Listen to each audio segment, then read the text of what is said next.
funny. You should have said that.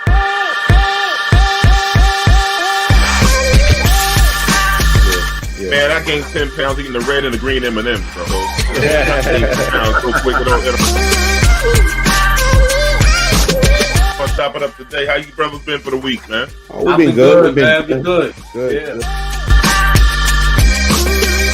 We can't ignore the ratings. I mean, this light skin thing is working for me and I Derek. heard it's more market. Where do we start?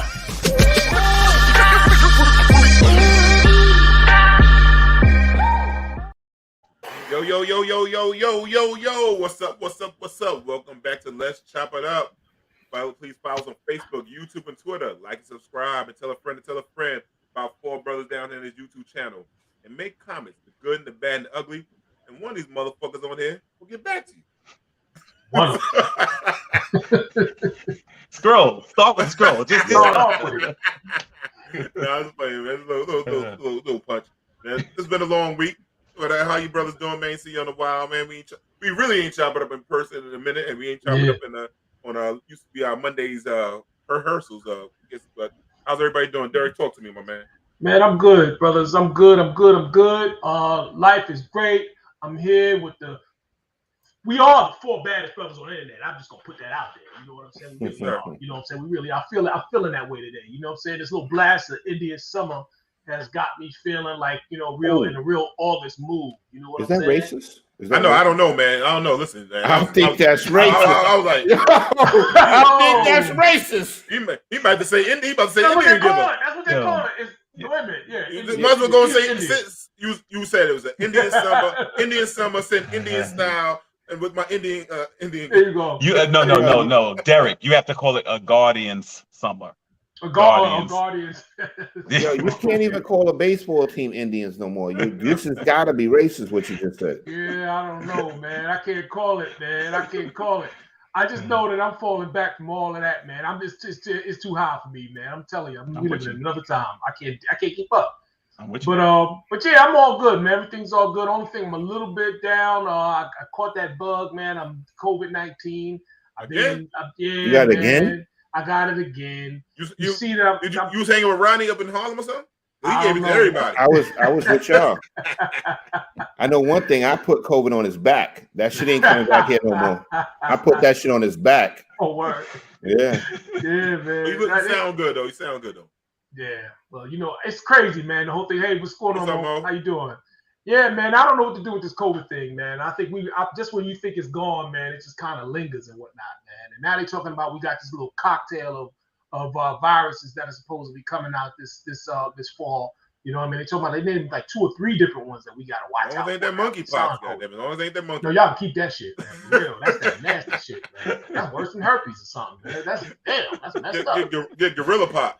Word. But yeah, man, other than that, man, we're good, man. Life is good, kids are good, man, and we're here, man, to do what we do and enjoy my time, man. So that's all it is, man. Rob, what's going on with you, brother? Tell me what's up. Everything's good. Nothing much. What up? How you doing? And nothing much. Everything's good. I was bugging off the weather today as well too. I was like, wow, it's kind of started off a little gloomy, then it got real nice and hot, and I think it was kind of warm. The day before that too, right? Yeah, man. Yeah. I even went to the beach later, man. I went to the beach earlier today too, man. Now you're getting white. Yeah, man. You jump in the water. Nah, bro. Come on, man. I'm light skinned. I ain't white, man. You know what I'm saying? Yeah. I thought you was jumping in the water in the cold, mother. Now, Derek. Yeah. Do not fall into that dark skin rhetoric. Do not fall into it. Yeah, that's true. That is trickery. That is a trap. That's dark. All right. Trickery, right? I got you. Yes, and it's also a slight bit of jealousy there because there's a lot of things that we have access to that they don't have access to. But we're not going to talk about that any further. But anyhow, everything is good. I had a pretty smooth week so far at work. Only 2 days late this week. Oh yeah, Rob. We only got 3 weeks in for the work week, right? No, yeah. What do you mean I got 3 weeks in? Monday, 3 days. Tuesday, Wednesday, 3 days. How you 2 out of No, I don't 3. work. I don't work full time. I work part time. So I'm late. I know that's late 2 days out of the part-time days. So the thing is, I realized something that D, you've been giving me bad advice. Me? Yeah, you've been giving me bad advice about this late thing. The thing is this, it's not my fault. I'm realizing now it's not my fault. This job they're not motivating me. And it's their job to motivate me to be able to perform well for them. And they're not motivating me. But they're not even motivating you to get there on time, Rodney? Just motivate me just to apply myself. Oh, man, you sound like my guidance counselor, bro. Derek would be great if he just applied. No, Shauna, I'm not a quitter. I remember that line. That line, Derek. You see what Shauna's doing? Shauna wants me to be a quitter. I'm not a quitter. No, I'm going to battle this and I'm going to win. Alternative timeliness. Yeah. But the thing is, other than that, just 2 days out of 4, I've been late. But I'm working on it. I was so you had 500. You had 500. I'm at 500. Before, I was late 4 days out of 4. Now that you know what they don't, but see they don't tell you that though, Rodney. Everybody wants to talk about the bad, right? Yeah, they don't talk about that. That's important. I'm not promoting this. I don't want anybody to follow my footsteps. I don't want anybody to think that this is what I'm doing. I'm not doing that. I'm just telling you what I'm doing. That's all. So don't follow. For all the young kids out there, do not lead by Rodney's example. We believe in you. Don't do what I Michelle. do. Thank you, Michelle. See, I don't want to be a quitter because I motivate my kids not to quit. You know what I mean? So if I quit, my kids are going to be like, "Dad, you're a hypocrite. You told us never quit, and you quit." It's better to get fired. That's what it is. There you go. And if you got 6 months in, you get unemployment. That's right. Rodney, I have to get you credit, brother. I like the way you did that. Yo, I be always thinking, Kelvin. I be on my feet. I be thinking. So when I walk in the door, I got a plan. I feel you. I feel you. I like that plan. I can't do it, but I like it. I'm not telling anyone else to do it. I'm just saying this is what I'm doing. It works for you. It works for me. Yes. This keeps me at peace. But other than that, yo, that's true. That is so true. It's hilarious. Oh my God, Grace Spirit. After what you're doing on call, it is okay. Yeah. But other than that, everything's good. Everything's good at work. Everything's good at home. I will be getting older this week. Hey, happy birthday, man! I will be getting older. The 29th. 29th, yeah, 29th. All right. Thank God I see another year. That's right. These kids ain't take me out yet, and I'm still here. That's right, brother. Keep living. Yeah. I know they be peeking around the corner saying, "Yo, he's still here. Another year." Yo, I'll be honest with you. I usually don't bother Jamie on the show, but y'all see what Jamie typed in the thing, right? Now, when I get him, I'm about to get him. Shit! I didn't see that shit. Yeah, he typed that in there. Okay. Yeah, for those who know, he told happy 60th to Rodney. Yeah. Two-piece. It hasn't been 60 years since you had those Daisy Dukes on, though. Oh, yo, I knew Daisy Duke. Yo, he pulled it out on the show. Yeah, boom. Drop. I saw it over. I saw the Daisy Duke. I wasn't late for that. I was on time on that one. But I thought he wasn't going to release it. Oh, shit. This guy's vicious, man. This guy's vicious. But enough about me. Kelvin, how you doing, man? You know what, Rod? I'm good. I'm good, man. I'm appreciative. First of all, happy birthday in advance. I'm very thankful just to be alive and healthy. I talked to a cop the other day, Rodney, young dude. He's been on the job for 4 years. And I asked him, I said, "Are you guys going to win?" I said, "The city is just falling apart." I said, "Are you guys going to win? Are we going to win this?" And he's like, "I'm going to tell you something, man." He said, "We don't have enough cops." He said, "My precinct, we got 2 cars patrolling the whole area, like a whole, whatever block radius and stuff like that." So I came up with an idea, Rodney. You said you always thinking, I was thinking too. I came up with an idea. Who do we never run out of enough of? The people who write tickets. That's what you that's what you need. Put them on the crime. That's what never put them on. For every gun you see, you get a credit for writing a ticket. I promise you, this would be a crime-free city because you can't get away from them. I've seen them write tickets at 6 in the morning. I see the right tickets at 11 at night. Kelvin, you're right. They came. That's who you need. You don't never shortage. Everywhere you go double park and see in 2 seconds or somebody be there. Yo, you don't. I don't think it's a good idea. But Rod, they got the numbers though. No, the thing is, you're right. They are all over the place. They're very fast. They're very crafty. Right. And it made them faster too because they went digital and they could just print that ticket out really quick. Yeah, that's it. But the way this city is right now, pretty much somebody will take that little computer pad from them and jam it up their ass. Oh, yeah. I don't mind them taking the sacrifice. Rough. I just want them So you want them to be sacrificial lambs? Yeah, let them at least just call a cop. Let them be the one that reported. Yeah, they can't apprehend nobody. Yeah, but they can be there for the proof. They can identify people. You know what I'm saying? They like, look, listen, you with the meter reader. Who knocked you over the head? It was him. Yeah, you're not lying. They lying. They stealth, man. They not.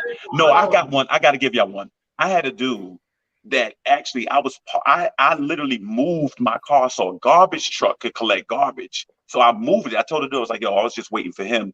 Then I moved it. Oh, don't worry about it. No problem. Dude, they tell me he had already hit the thing. He never even gave me a ticket. A month later, $115. And the dude, as soon as they move, go ahead, just move there. You good. My man had already hit me. That's how they do. So if somebody's got to stand on the front line, I think it should be them. I'm just saying, there's point guard. What's the deal? Your Knicks is on tonight. What's going on? What's good with you? That's right. Knicks are on it. Yankees got their ass whipped. Oh, these. Giants is doing it. And my little brothers, the Jets, are doing their thing too. So that's right. It was up and down sports week, and my Knicks are looking real good. So I'm happy. My mind, once it went to game 3, my mind already went to the basketball season. Yeah, you deserve it. You deserve a good season. And football is giving us a good season. I can't front. Yeah, so far. Man. Like 10 more games ago. Nah. But let me tell you something. Our season is usually over by Halloween. The fact that we still in play, man, we feel good. No, it's over sooner than that usually. Derek, I mean, Rob, why you gotta do him like that? I'm your brother. No, I'm the other light skinned guy, Rodney. The thing is, your season usually ends in preseason. Oh, I thought we was together on this. No, we're not together. This is the truth. The Jets have a history of being burgers. Let's be honest. Rodney. You're wrong on that. This season is over at the draft. Ooh, Derek, you're not gonna step in. Derek, it's 2-1. Derek, this is Jets culture. We already know what this is. But Derek, come on, yo, they just beat. No, bro, you gotta let it go. This is part of the character of the team, bro. You know what I'm saying? You gotta let Derek. That's all right, but that's all right. Because when we go to 9-7 this year, right? Okay, I want to. Whoa! I think you're gonna be better than that. No, because we got 10 games left. If we go 500 the rest of the way, that's 10 wins. No, dude, you can lose the next 10 games. Y'all can produce. That's what could happen with y'all. I was rooting for y'all, Rodney. I changed my mind. 9-7, Jets. I was rooting for Rodney, and then I changed my mind. I can't believe it. I didn't want to say this on the show. I was going to say it after the show, but. Dude, Juan, we got to kick Juan out. Juan got to go. I thought he's our brother. World Series. No, Juan. No, to be honest, Juan, I want Dusty Baker to win a championship. Yeah, no, that's how I know they're gonna lose. Dusty Baker is incapable of doing it. I don't care. I seen Dusty Baker lose. With literally needed one more out. Dusty Baker gonna lose. That's why I thought we was gonna want to win it, because Dusty Baker will do something to lose. I promise y'all. I'm sorry. Billy gonna win. Don't say that about Dusty Baker. I didn't want it to be true, but it's the truth. But now I'm gonna bring you back to reality and finish what I was saying, Kelvin. The bottom line, no, it's okay. The bottom line is there's a rumor out there, it hasn't been confirmed, but I heard the Jets are going into the Pop Warner League. That's what I heard. Foul, Rodney. Foul. No, that's what I heard. They're gonna be playing 5-year-olds soon. You foul. I'm gonna say it. I'm gonna just be honest with you. We better than the Giants. They gotta change the color. I think it's green. I think it's the green that's doing it to them. We finally got a GM. I'm not gonna let y'all disrespect. I'm not. We back. We're here. We here to stay. We here to stay. And thank you for backing me up, Derek. I appreciate that, brother. You got you, brother. So listen, what else?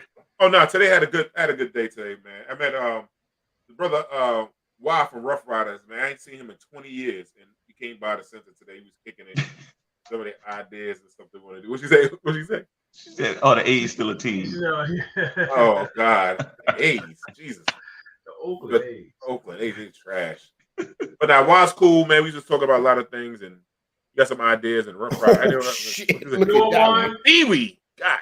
Come on, Juan, I look at you No, different, brother. man, I look at you different, Juan. Wow, that is so foul. But you know what? We taking receipts, brother. That's what my coach said. We taking receipts. We taking receipts. That's right. Yeah, Carolina Panthers. They beat the hell out of them. Tampa Bay, right? You know, so funny. Carolina trying to tank and want to win it anyway. That's what's funny. That's a heavy moment. I know. I think they got a meeting this week. We trying to get a quarterback. Yeah. Oh man! But you said you was with your guy though. Oh yeah. I was with Wild from Rough Riders was good today. We had a good time chopping it up and everything. He got some ideas. Yo, you know everybody. I came from. I give you credit. I don't know why you didn't go in the political arena. You would have won. Your block alone would have carried the whole. I fuck too many holes. You know what? Honesty still get your scroll. It just got to be scroll. Oh, come on, man. Oh, and by the way, I want y'all to know something. I'm not an opinion, though, technically. I want y'all to know right now, I am still protesting the 3 scrolls I got last week. It's an arbitration, but a lot of people have been all week. A lot of people have been supporting, emailing. There's been rallies, there's been meetings and things like that. I'm just letting y'all know. So, you know, y'all all accomplices too, by the way. So you might be called in to testify. Here we go. Well, I'm going to be honest with you. Nobody on this show has ever had a scroll removed. That is true. That is true. I got one that I didn't deserve one time. Do you know how many people lost money with D getting no scrolls last week, and I got 3? Yeah, the Vegas was broke, right? They broke Vegas. Thank you, Michelle. Thank you, Michelle. No, but let's get to it because we got some guests coming on tonight. Well, at least one guest. We might bring him other guests there. So, formerly known as Kanye West, Ye escorted today from Skechers' office in Los Angeles after he showed up and unannounced. I guess was he trying to get a deal? What was he trying to do? Anybody like?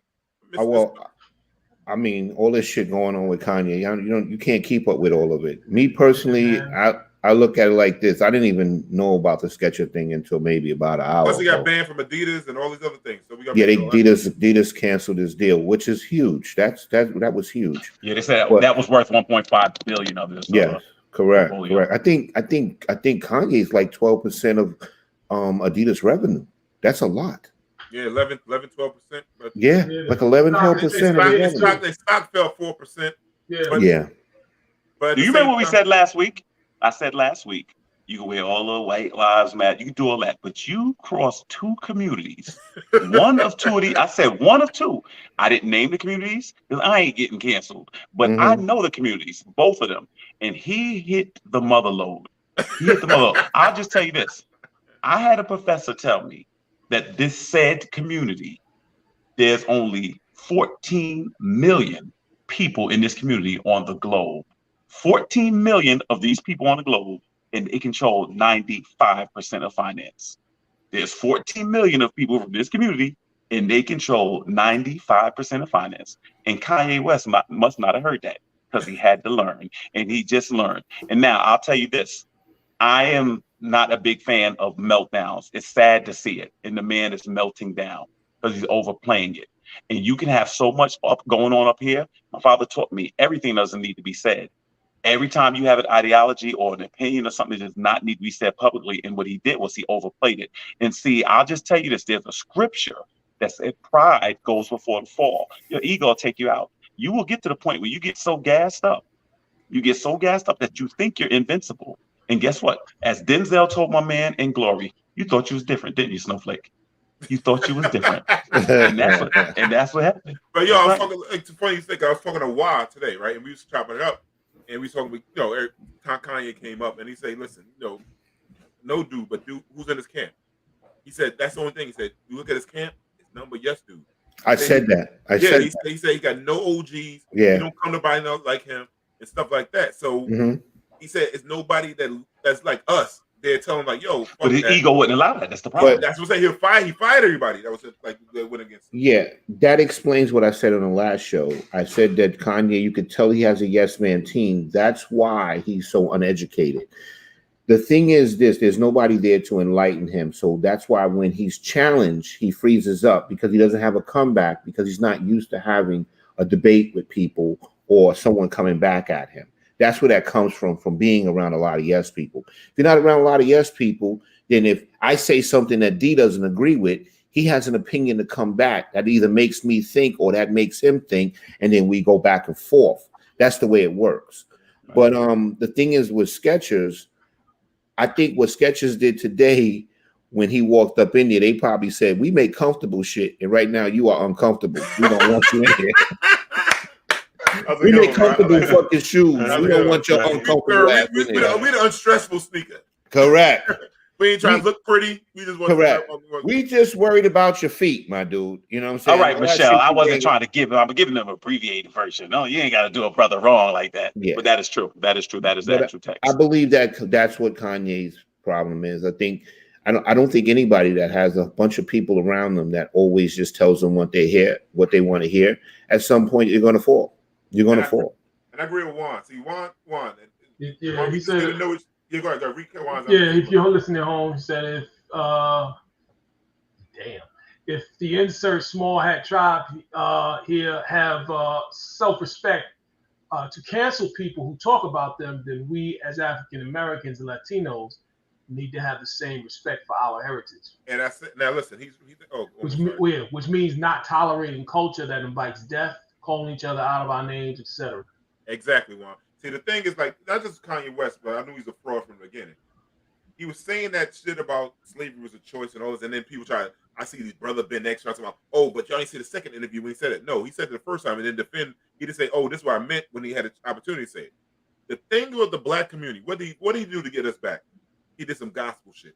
Went out there to the Sunday service, wore that damn pajamas ass clothes, them ugly ass fucking sneakers, and went out there and started singing gospel music, and black people just praising him, act like he gonna walk on water, all that dumb shit. Like, yo, we should have checked that motherfucker right then. And we said all these deaf music stuff, we got to check that stuff too. Like, we had those records in our day, young people. We get it. We had the Just Ices, we had those kind of records, but it was a balance. Now it's just strictly deaf. And then all, like Juan said, the Leo Cohens and all them, they run the music industry and they just live happily ever after. And while we killing each other. But see, this is the thing. I think there's a herd mentality. I think that, in other words, I don't know. Well, I can just speak for myself. Mm-hmm. I don't look at Kanye West for any type of education, information, leadership, guidance. I don't even look for him for entertainment. But he matters to people. Right. No. We're older. No, you old. I ain't old. Right. We older. I'm seasoned. No, this is what I'm saying. No, at the end of the day, I had this debate with somebody, and I was curious to see. So there was a time when people looked to Malcolm X, or they looked to Martin Luther King. So one of my friends was saying, young people don't want a leader today. They don't want a recognized leader. People feel that it's more across the board. But if you take some of these people, and because of their lyrical content, because of the money they have or something like that, and you elevate them and you follow their lead, then you're shocked when they fall. And that's the problem. And they say the higher the pedestal, the bigger the fall will be.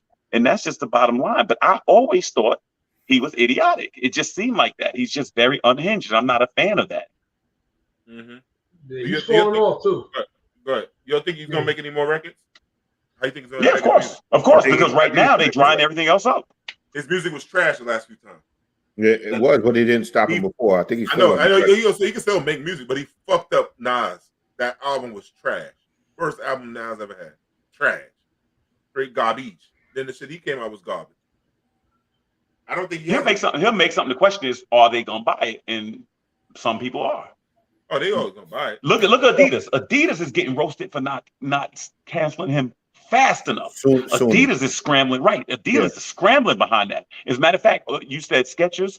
Skechers at the end of the article said, and we want to reiterate, he was not invited here. Yeah, they're making sure that they're not attached to him. Everybody right now is covering they behind everybody. Yep. And the thing is, like, with him thinking, like, he kept saying, I'm worth 11. No, it's I'm you're worth, but now your shit's dwindling faster and faster. You don't have he was in a billionaire cash. That's the difference. People got to realize he wasn't a billion cash. A billion projection of his billions, not cash. And now he's losing all those deals. D, you know who else better watch out? Drink Champs better watch out. Oh yeah, but that's what you call King went the next day. He did. He's like, yeah, nah, I don't fuck with that shit. You better hope it was received. Nah, it was received because he said I tried to check him. Then he went back on another show. That's when Kanye got fucked up. He went harder at it again, saying the same shit. And there you go. I'm glad he's You got to look at something, right? We all know these major corporations, the most important thing to them is their bottom line. They affected their bottom line to get rid of Kanye. Yo, Rod, I was going to say the same thing. That is serious. How serious that was? That is very serious. They were ready to bump with him. That the fact that they were willing to damage themselves, at least temporarily, just to send that message, man. You know what I mean? Derek, their stock crashed 4% and change. Yeah. The bottom line is that's horrible for investors. It's horrible. So the bottom line is they said that we can't allow someone like him to get away with this, that we're willing to affect millions of dollars as a result of it. That is very serious. Yeah, very serious. Yep. Michelle says people don't know how contracts work. In the contract with him mean he may still get paid from them. Well, when you have entertainers, sometimes there's a morality clause. There could be certain things. There's could be stipulations. If he does anything that damages their brand, they're allowed to drop him and they don't have to give him nothing. They have that with football players too, athletes and all of that stuff. Those clauses are in their contract. Oh yeah. Oh, you get out of any kind of. They get out of. Go ahead. Sorry. They always have a parachute when it comes to those contracts. Mm-hmm. Yeah, Juan says I have to disagree with you. Sometimes you have to be canceled to see who's truly behind you. Furthermore, these people canceling Ye just proved his point. As crazy as it sounds. Yeah, I get what you're saying, Juan, on that, but I ain't fucking up the bag. There's an old expression. There's an old expression. You could be dead right. You right. Yeah, and then you dead. Yeah. I get what you're saying, Juan, because I said the same thing. It proved that he was right on that too. But at the same time, it shows how fucked up we are that we didn't cancel this motherfucker a long time ago. He should have been canceled by us first. Yeah, and them ugly ass dinosaur feet looking fucking sneakers. Them the worst looking shits in the world. I'm looking at my staff guy came in this shit today. And I was like, yo, those them Kanye West shits? Yeah. I said, bro, if it's raining, drizzling, don't your feet getting wet? He said, yeah. Did he have on socks on too with him? Yeah. I'm like, not only his feet getting wet, his socks are getting soaked. Yeah. I'm looking like, what the fuck, man? Like, this next generation is different. It's like stuck on stupid. It's like they rather have their feet wet and try to be so-called fly with these damn dinosaur ass feet looking sneakers. No, I know what you're saying. Common sense does not apply when they do shit. They just say, yo, it's hot. That's all we care about. It would help him with his divorce. What, said he's crazy? Oh, the money? Oh, the money. Oh, that's what's over.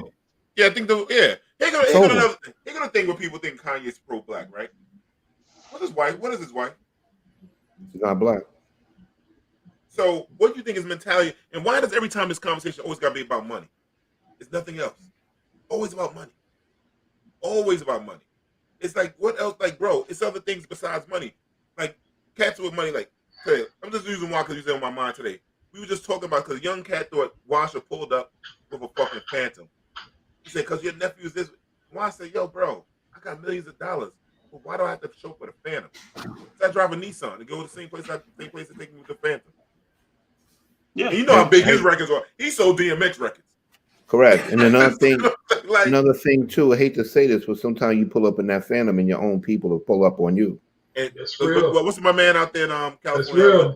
What's that dude that got shot up in that Waffle? Oh, Nipsey? Nipsey, the other guy. Nah, the young boy. BDP or whatever his name is. Yeah, I know. I'm sorry. I'm not trying to be funny, but I can't remember his initials, right? Mm-hmm. He's just old, man. Yeah, we are. We don't remember these people. We don't remember these people, man. But we know. The point is, we know what you're talking about. Yeah, even with the sports. Yeah, the sports agent people left. Sports players left. From the what's my man name? Donald. For the Rams, the defensive lineman. Donaldson. He left. Aaron. He left. And the guy from the Celtics left. First they was gonna hold on. Then somebody was holding like his camera. Like, look, bro, you got to cut ties with this motherfucker. The bag gonna be going soon. Now, do you think somewhere in the resources? Do you think somewhere in the resources of his mind, when he you know, goes to bed at night that he's like, I messed up. Do you think he realizes, or you think he's gonna double down? Not a I don't think he does. Not a narcissist. No. He's gonna blame everybody else. Correct. They blame everybody but himself. He thinks he's a genius, that he can't never be wrong and stuff like that. Correct. He said that. So he's gonna blame everyone else. You know what I'm saying? So to me, what Kanye suffers from most of these narcissists like Donald Trump and them is little dick syndrome. Ooh. They're little dicks. Seriously. Like what Charlamagne the God said, allegedly. Well, Charlamagne said from his mouth, he said, yo, you know why we really gonna argue about, right? And oh man. Oh, legend. All right, legend. Charlamagne said, he called me like, yo, man, she fucking this dude with a 10-inch dick, a white boy with a 10-inch dick. That's what it comes down to, these little dicks. So to be clear, I had 3 scrolls last week, just to be clear. Just want to make sure. So I just want to be clear. What Charlamagne said. Yeah, you know, I don't even want to touch this conversation. I'm uncomfortable. I just moved back. I said, I'm going to probably get a scroll by association. Kanye is a billionaire mad about getting a divorce. Everybody gets divorced, bro. Rob, you and I, we ain't no rich dudes. We got divorced. No. We got divorced, and we going crazy like this dude. No. We got millions of dollars and going crazy. Actually, divorce is very common now. What they say is more than like 60-something% of marriages fail, right? Yeah. Right. Yeah. Let's see, I guess we're going to hold them up their time for tonight. Tonight, we got special guests coming in tonight, man. We're going to talk about a little politics. We're about to do the midterm elections. This is a very important time of year for the midterm elections to come in. Okay, well, my producer told me he's not going to talk about that yet. Sorry about that. We'll bring it up a little later. So let's go on to another Kanye. Herschel Walker. Oh. New woman says Herschel Walker got her pregnant and drove her to the abortion clinic. That's the same one that we talking about. Yeah, I guess we talking about Herschel Walker. No, you said it's a new one, right? It's a new one? It's a new one. It's a different one. I didn't know that. Damn. No, this is the remix. He's just driving people to the abortion clinic, right? Left and right. That's what he's doing, huh? Just making babies. What they need to do is go in the clinic and see if he got his credit card on file in there. That's what they need to do. Word. He probably was a regular. It's looking like he was a regular up in there. Word, right? Dina's back. What up, Dina? How you been, sister? Working hard over there, man. Oh, man. With her and Brian, man. Yeah, so what happened was this woman felt that she was kind of coerced or forced into having an abortion for him. And so what she's saying is that she felt he forced her to do this. And now this woman is afraid for her safety. So she's not, you don't know her name. She does not want to be identified. She's just saying that it's so hypocritical. We don't need a person like this in the Senate, which she probably means that we don't need another person like this in the Senate. His response was, and I didn't kill JFK either. This is just the Democrats. They want this seat so bad that they're willing to do anything. So he's gonna die on that hill and just continue to deny, and that's how he's gonna take it. They're talking about the other woman that said that he drove her to the clinic. She actually had an abortion. 2 years later, she wound up getting pregnant again by him, and he wanted her to have another abortion, and she had the kid. The kid is 10 years old now, you know. Wow. And so as a result, they're both claiming the same thing. And so I think the people that are behind him, the kind of people that are pulling his puppet strings, they're like, we're going to back you regardless. We know you're not intelligent. We know you're not polished. We know you're not a politician. But basically, we just need you there for our message. And that's just what it looks like. Look at the feds. Look at Shauna.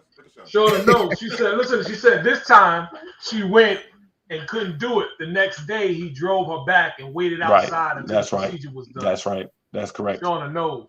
Shauna, I swear to God, Shauna's like, she's like the Holy Ghost. She's everywhere. Yeah, this is really bad. This is really bad. And he reminds me of some type of caricature, you know. And it's just amazing to just see you know, as Rodney always talk about, stand on your square. Well, what do you stand for? You know, like, what is that calling card for you? What do you stand for? I don't know what the man stands for, because he really is. I mean, he should not talk at all. He just shouldn't speak. He stand on his square on lies. That's different. and ignorance. That's different. And ignorance. Right, you're right, Dina. She said, homeboy, she said homeboy needs his jewels cut off.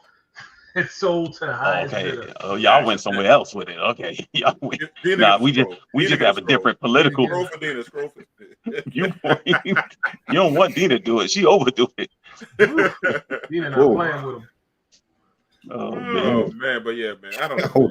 Dina boyfriend must be tired. He don't get no sleep. Go to sleep, he might get his shit cut off. He just gets some act right. He's good, man. He's cool. Yeah. He's cool. Get some act right. That's hilarious. Yeah, Herschel Walker is obviously a piece of shit, and this is just going to continue, and this is not going to stop. I think more people are going to continue to come out. He's obviously a guy that's reckless and irresponsible. And like I said, he's going to stay on his square on a lie. But you know something, Rodney? I think what the American public proved, and I remember this when I was a kid. The American public proves that they want politicians to lie. Mm-hmm. They want because it sounds good. Like if you remember, I don't know if you guys remember this when Walter Mondale was in a debate, and he said, "My opponent won't tell you this, but I will. I may have to raise taxes." He lost that night because somebody's like, I'd rather the person get up there and say no new taxes, read my lips or something like that and lie than the fact that you might. So the honesty thing with people, all these commercials, this is political season, right? We're about to come to the midterms. That's every commercial. My opponent wants kids to have cancer. My opponent voted for. I mean, they'll throw anything on the wall, and people sit there and believe it because most voters, they say, are not educated on the topics, and that's just what it is. And that's true. The thing is, it's not just with the politicians; it's with their news too. They want news that tells them what they want to hear. That's what they want. That's the key, Rodney. People want to be told what they want to hear. What they want They want to eat that red meat, and whoever's going to serve that red meat up, that's who they're going to get behind. This proponent here wants to eat your kids and wants to screw your wife and rape your kids. Yes. Yes, that's what we want to hear. That's what they want. And if you notice, when those candidates get in office, those people that wanted to hear them say those type of things, that candidate doesn't have to do anything for them. He just has to keep repeating that rhetoric. He doesn't have to improve their lives. He doesn't have to lower tax. He doesn't have to do anything. He just has to keep feeding them that red meat. That's all they want. I had a chance many years ago when Congressman Meeks replaced Reverend Floyd Flake in Congress, and he wanted to meet with the Southeast clergy in Queens, right? So I was very, very young. I was invited to go to the meeting. When I tell you guys, it just made me laugh because every question, this lady raised her hand. Congressman Meeks, there's flooding on my block. Yes, flooding is my main concern. Somebody else, Congressman Meeks, they don't pick up my sanitation. Yes, sanitation is my main concern. I tell you, my main concern. Whatever you had a problem with was his main concern. Please clap. Dina's back. Okay. So listen, man, we talking about midterm elections and all this other stuff, and people not keeping it real. The people we have on our show always, we talk about politics, always keep it real, keep it a buck, as they say in the streets. So without further ado, Jamie, can you bring our guest in tonight into studio, our sister? Technical issues again. So, but hey, that was a nice intro, though. It was nice. It was nice. You had everything but the guest. If you had the guest to be, my man, our sister. All right, here we go. Our dear sister from another Mister, Malika. Let's bring it on, Jamie. Let's go. Hey. What's up, sister? How you doing? Hello. How y'all doing? Good. All right, how are you? What's going on? Good. How you been? You busy? You tired? You feeling good? Because we got a lot of energy, right? We ready to go with you, man. It's all those things at once. Okay, there we go. That's tired and energized. That's good. That's what I'm talking about. Something like you come highly recommended for my dear brother Karan Allen. I love him like no other. I'm always on the phone, and I can stay on the phone with that dude all night. But now we got you here tonight. Yeah. So Malika, how you feel? What's going on? What you think of the midterm elections? You say now the race is getting a little tight here in New York State. We're gonna start with New York with the governor's election here between Kathy Hochul and I don't even want to mention the other guy, but you can mention it. Anybody else want?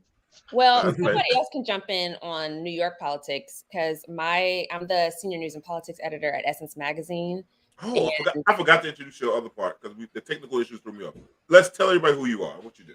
So my name is Malaika Javali. I'm the senior news and politics editor at Essence Magazine, and I cover most of our national politics coverage. So whether you're talking about what's going on in Congress, what's going on in the White House, what's going on in some of these competitive races in the Senate, the House of Representatives, that's a lot of what I do. So I guide kind of what those pieces look like and some of that reporting.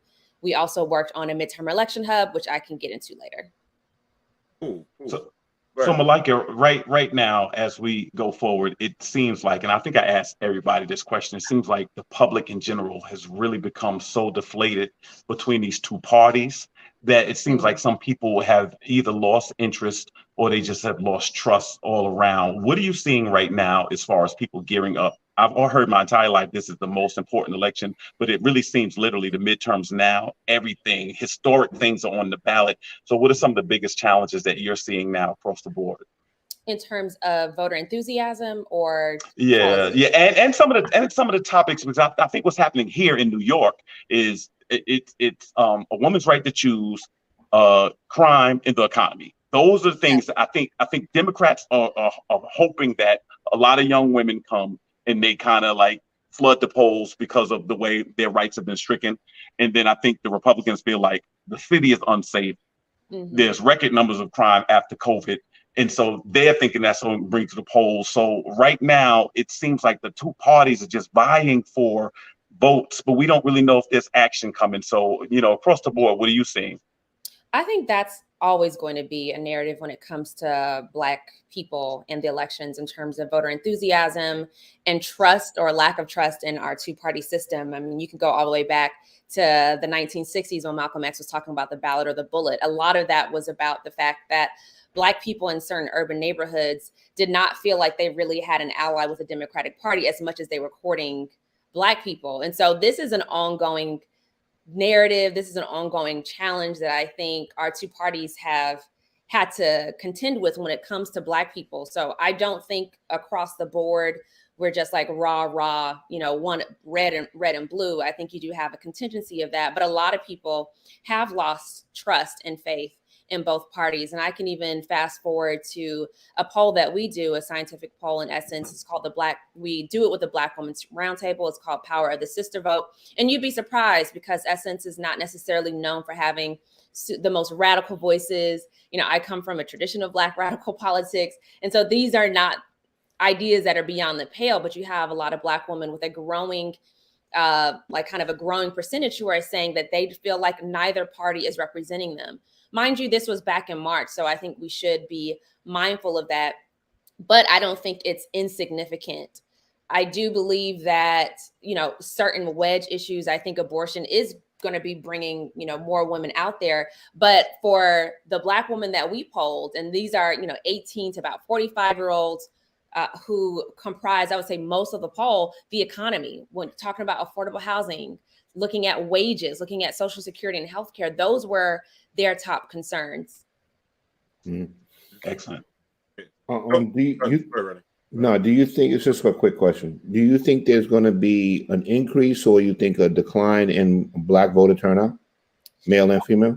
Well, that's actually a little bit hard to say. I think without being on the ground. So a lot of my reporting has been on Black voter enthusiasm and the enthusiasm gap, but that has been from me kind of going door to door and doing on the ground reporting and seeing what the temperature is. And it's hard to say what that has been like. I think especially with COVID, because in some way people weren't really doing the same. We're going out on election day, they're doing absentee ballots, they're doing early voting. So it's a little bit hard to capture.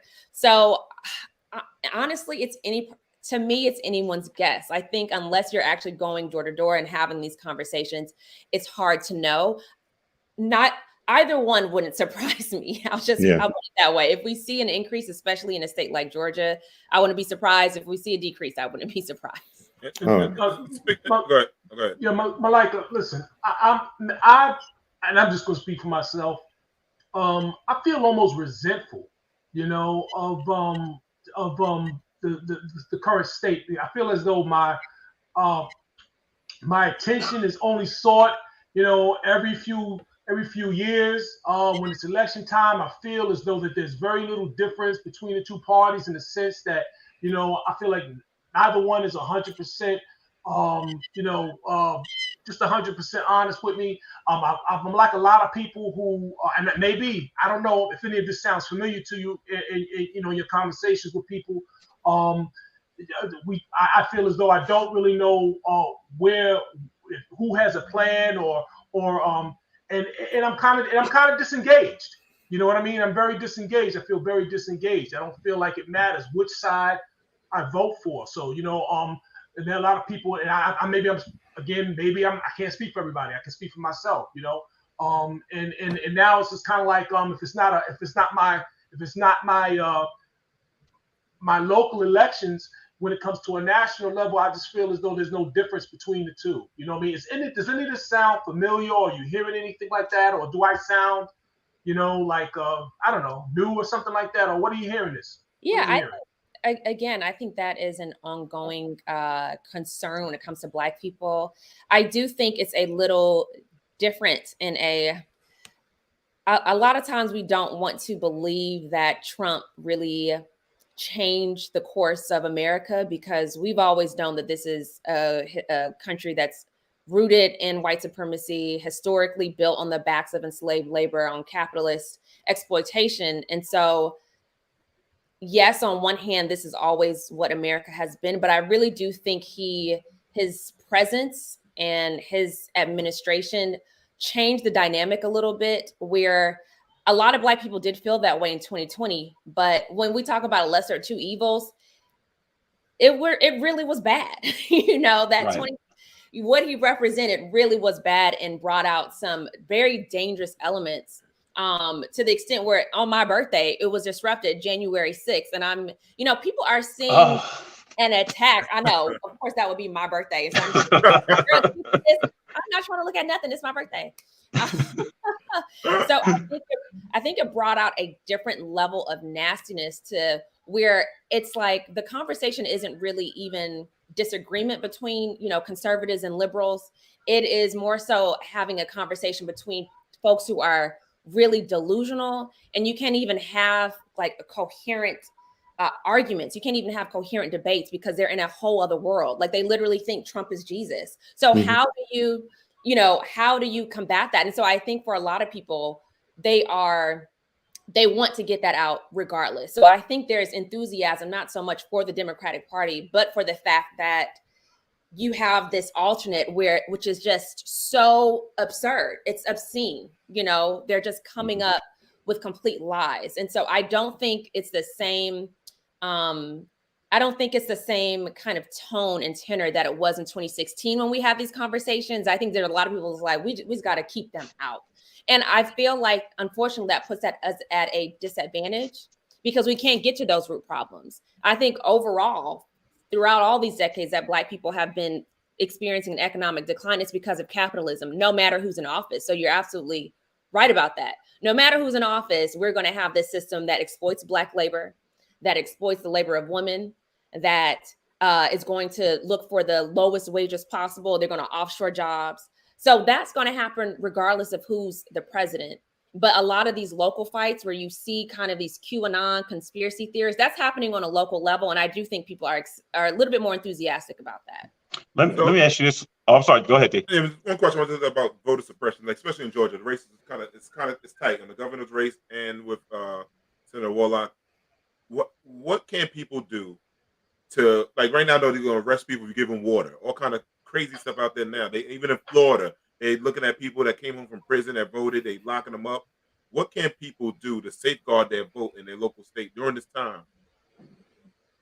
There are groups that help protect that. So, for instance, I'm based in Milwaukee, Wisconsin. I'm from Georgia originally, but Milwaukee is also, I would say Wisconsin as a whole, is also one of those kind of swing state, bellwether states, where what happens there kind of controls what happens on a national level. And I shadowed a voter organization that protected the poll. So there are groups out there.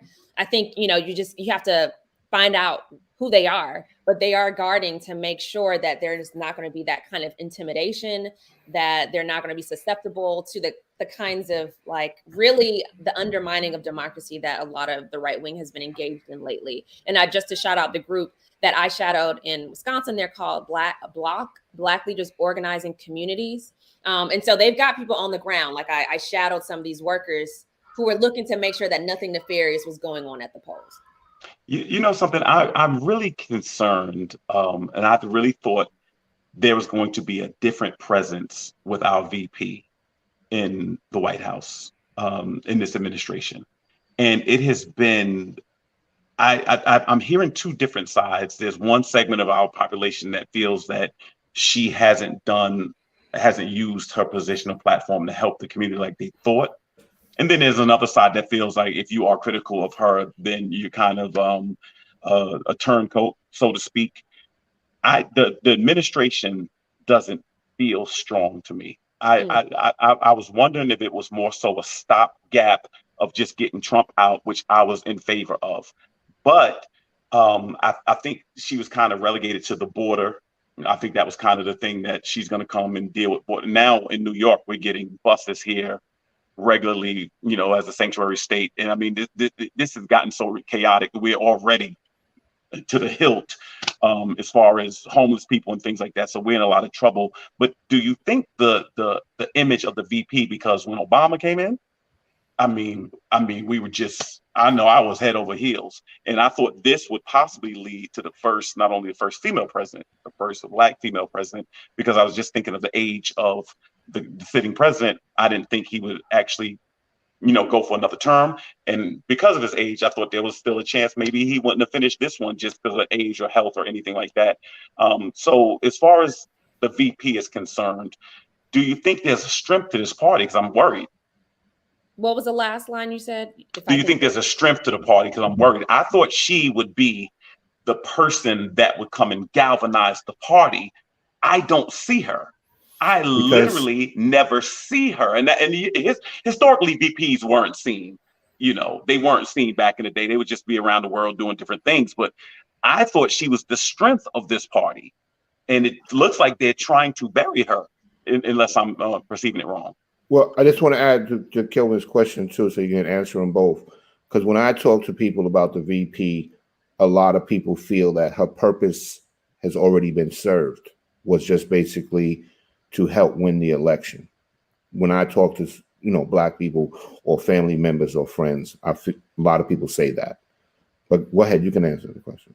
I actually agree with that, Rodney. I think it was a matter of kind of transactions. And unfortunately, we deal with a lot of transactional politics. I think people thought that the end of the story was really, and the end of the transaction was to just get a Black woman in a high place because, correct. Hey, we brought Joe Biden, we're bringing you the vote, give us a Black VP. And so I think that is part of the problem with a lot of the way that we organize and view politics as a people, which it tends to just be these kinds of transactions, but nobody was really asking about, well, what exactly is the power of the vice president? Because then I think some people's expectations would be tempered. What policies can she actually enact? Correct. Can she be a tiebreaker? And in one sense, she does have that because she still, you know, she's a part of the Senate body, and so she can break those ties. But what policies has she campaigned on? So would she be willing to vote a certain way if she's going to be the tiebreaker in the Senate? And unfortunately, a lot of us, and I gotta put a spotlight on my women for a little bit. It was just, we just want to see a Black woman up there. And that was the end of the story. We're good to go. So if we treat politics as just this thing where we get symbolic gestures, this is what we're going to get. Well, she did help the Asian crime bill, though. She got that passed. You know, I kind of feel that when, you know, like when I have conversations with people, I do a lot of listening first, because I need to determine how much you actually know about politics. Because if you don't know that much, you're not understanding why certain things are happening the way they are. And a lot of things are optics, they're just perception. And like you said, a lot of people don't understand, like, what is the purpose of the vice president? They don't have an understanding of that. Do you find that to be an issue too, that a lot of African Americans truly don't understand politics? I think in a formal sense, not entirely. I think that there are some instinctive things that we get. I think a lot of Black folks know the policies that are hurting our communities. We know the policies that we need. We know that through a two-party system that we probably need an independent voice. And a lot of us just kind of resign ourselves to the fact that this is just what we have to do because it's going to be hard to become independent. But when it comes on like a civics lesson type of level, I think that's just a function of our kind of American system in general. I think a lot of people don't recognize, why we have the certain amount of, House of Representatives reps that we have, why we have the amount of senators that we have. I'm at shit! What was? Yo, what was that? My mom was trying to bend over and be discreet. Oh, say hello to her. Hey, Mom. What up, Mom? What up, Mom? But she's wearing, those little cozy clothes, so she look like a little bear behind me. There's no sweat. We'll probably get a treat from me at some point. And for the Mom next could do that. Mom could do that. No. That's good. Come on. We'll give you a fair warning, Mark. He has a white man that lives with him. So if you see a white man, it's not the Klan trying to sneak up on him on live. So, how you know it's him? He has his pajama shirt tucked in his pants. That's how you know it's him. Let that thing breathe. Yeah. Now, can I ask you a question? It's been a while since the fact that you're Essence, and we obviously know the history of Essence. So give us a little, because I haven't really thought much about Essence in a while, and so it was good to hear you say that. I know it's highly respected, and I hope it's translating to a younger generation, because many of us grew up in barbershops, and I'm sure in the salons had Essence and Ebony and all the different things like that. So where are you all at today? Yeah, how is it translated to recent times right now? The marketing, the messaging. Well, a lot of it, I think media overall has gone more digital. So we've enhanced our Twitter presence. We've enhanced our Instagram presence. So I pitched and executed a midterm voter hub. So it's geared towards Black women for the midterm elections because Essence has a Black woman audience, but it's really helpful for anybody. So we have really enhanced kind of our digital footprint. The voter hub is called Paint the Polls Black. So if you go to essence.com/paintthepolls black, we did a voter guide looking at some of the most competitive and notable races in the country. And you get to see, we asked about a dozen candidates what their issues are that relate to Black people. So we're talking about affordable housing, we're talking about healthcare. What are you doing as it relates to Black people with those issues? And so it's really cute. Like, we've got some video on there. So we've got a whole social team that's behind promoting this voter hub. So yeah, that's excellent. A little bit of what we're doing. Congratulations. That's excellent. So I love it. Let me ask you a question. So I'm going to the Herschel Walker thing. When you talk to Black conservatives, what are they saying? What do they see in Herschel Walker will make them say, you know what, he should represent my state? Well, I haven't talked to a lot of Georgia conservatives. I will say this may not be a fair comparison. It may be a completely fair comparison. When I think about, he reminds me a lot of a Donald Trump, where they just come up with. Get out of here. You serious? No way. Well, no, that's not the part. That's not the part I was going to. That's not the part. Having to pay for abortions. Don't say anything over his head. Don't have no facts. No way. Donald Trump? So that's not the kicker, though. So I don't want y'all to get mad at me. But I remember reporting at barbershops, or a barbershop, when I was first on the ground in Milwaukee. And Milwaukee, if y'all don't know, has a ton of Black people. It's like 30 to 40% Black. So let me talk to some brothers and see what they have to say about this election. And a number of them said that they just liked Trump because he was straight up. He's telling it like it is, like he's going to save us some money. With none of the Democrats. So it was almost just like reactionary. Like, I don't mess with the Democrats, so let me just go to Trump. And he's like funny. So like very sort of superficial reasons. And I feel like Herschel Walker has the same kind of presence and demeanor. Like, I'm watching some of the commercials out here and he's not saying nothing. But the fact that, he's got this bravado, and he was a football player, and he's like, I'm Herschel Walker, and I want to save babies, and I'm Herschel Walker, and Raphael Warnock. He wants to save babies. Shit, he slaughtered them. He slaughtered a few of them. He slaughtered a few of them. Well, yeah, that's hypocrisy, because he'll say that he's all about family values, and then we see what's going on behind the scenes. But it's the same thing in the Latino community. The Latino men, like, what's the DeSantis? They like those machismo. Yeah. I'm saying that word right. They like those kind of guys. But these are the most ignorant people in the world. They walk around, like, you know what I'm saying? I don't get why they so in love with those type of people. I don't get it. The culture. Yeah, there you go, D. You just said it. It's a culture. What I used to notice too, like when I was in the police department, it wasn't that they were educated about what was really going on. They were already in a culture, and this is what was going on in the culture. So they just go along with it. You know what I mean? It's not that they're educated about it all, because if you listen to them when they talk, what she's saying is actually true. You're just saying superficial things, but you're not really looking at, is he really doing anything for you? Has your life changed as a result of this person being in this position? You know what I mean? So when someone comes and talks to them that's educated about it, they wind up looking really stupid. Yeah. Malika, what brought you to this career field?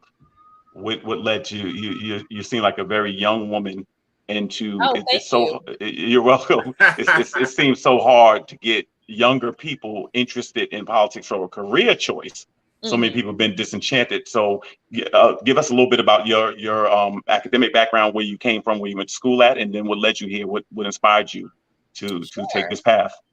Well, growing up in Atlanta, I actually grew up in an activist household that was rooted in this idea of, Black self-determination.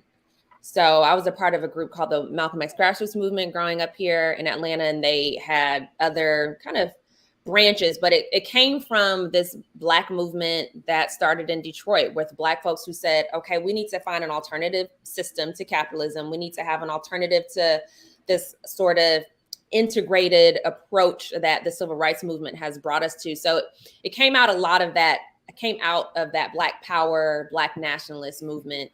And they migrated. They came to the South. They spread to Los Angeles, and that's the movement that I grew up in. So I was birthed into it. I almost didn't really have a choice, but I didn't have to stay with it. And I think a lot of what resonated with me and what made it apply to my life really was an academic choice. I had a good friend of mine who became an African American Studies major when I was in undergrad. And she kind of convinced me to do it. And it really changed my life because I saw the connections, like the things that I heard when I was young and I didn't really process. I began to process when I was reading the academic text, when I was reading the scholarship, when I was reading how slavery came from capitalist exploitation and racism came from slavery. So you put two and two together, we probably wouldn't have the kinds of race issues we have if we didn't have a economic system that benefited from African labor and relied on, oppressing Black people and creating stereotypes about Black people. So that all kind of congealed for me, I would say, when I was an undergrad. And at that moment, I knew I wanted to have a career that did something that was dedicated to Black people, whatever it was. I knew I wanted to be that. So I kind of did a few different things. But to me, journalism and writing was a way to blend a little bit of everything that I like. Because, we get to write, we get to be creative, but we also get to deal with policy. And I actually met Karan through some of that political work several years ago now when I did live in Brooklyn. I lived in East New York for a period of time, and I lived in Brooklyn outside of Atlanta. That's where I spent, most of my adult life. Actually, that's where I spent most of my adult life, period. But it's the second most, where I've spent my life in general. Well, first of all, you lived in East New York. Thank you for your service. Karan, we'll get you with that one. I'm sorry. Go ahead. It's something in the East New York water. They breed radical people in East New York. Something like that. But how did I forget this whole chapter of my life? I went to New York because I went to law school. So okay. I was a practicing attorney in New York for many years, but just looking at the law and writing the law was not that interesting to me. So I would spend weekends and nights finding stories, and I would go to Milwaukee. I worked on a short film while I was still working full time. And I was like, you know what? I need to find a way to just do this entirely. And I was able to finally make the transition. Nice pivot. I got a question for you. So they were saying like last time the black women saved the Democratic Party. Will they save the Democratic Party again this time? And what will the Democratic Party owe them? And do you think they will pay up for what they come to the table and say, you owe us this? No. You will not get 2024. Ronnie said no. Ronnie say no. No deal. And for the last, since I've been alive, they haven't paid. Hey, listen, that commercial said no voting, no, you know. Chill. Okay, you're gonna get a scroll. I got a scroll. Malika, did you see that one with Saucy saying? We have a guest. We have a guest. I'm asking the sister, did she see the scroll?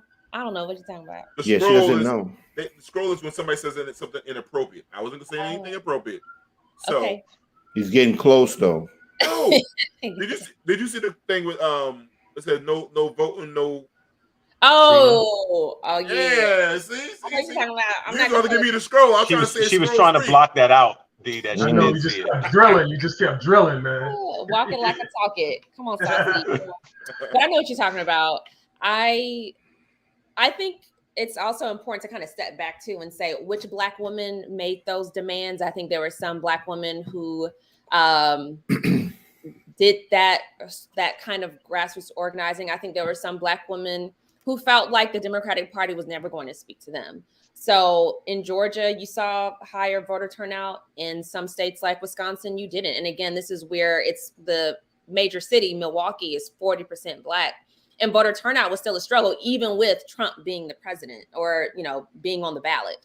So in some cities, it was like that. But unfortunately, a lot of black women who are engaged are the ones who feel like there's something to lose, who already kind of have a higher, I would say, socioeconomic status.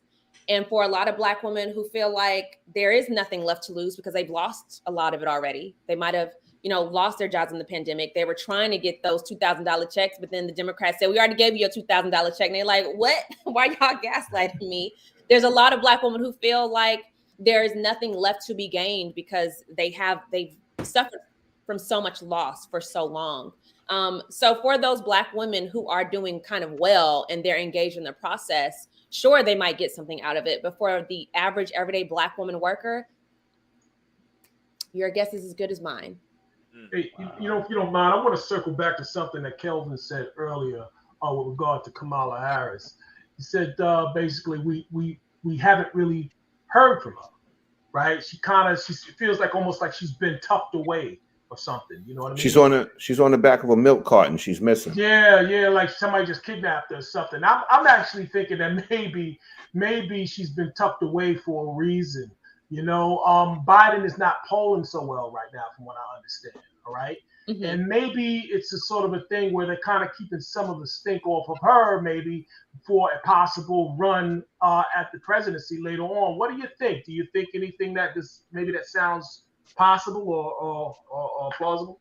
That's an interesting theory. I think it is plausible. I will say that she isn't quite tucked away. Like, she's been on a tour of the last month or so, going to some major cities. I know she was in Buffalo for a time, but she's actually on a midterm election tour.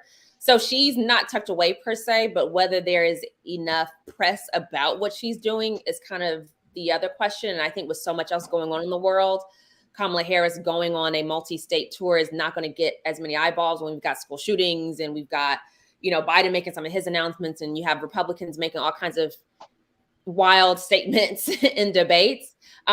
So I wouldn't necessarily say that this is strategic because she is in the public's eye, but it's just not necessarily getting a lot of media attention. Okay. Wow. I'm really, there were certain people, we talked about on the show, and first of all, I don't want anybody to think that I'm knocking our VP. I remember her being a flamethrower, and the VP position doesn't really afford you the opportunity to do that. She has a really tough punch. And so now it just seems like, because I'll be honest with you, I couldn't see her. I thought this would be a natural progression to her taking that next step and running. I don't see it now. I don't know. The administration seems bland to me.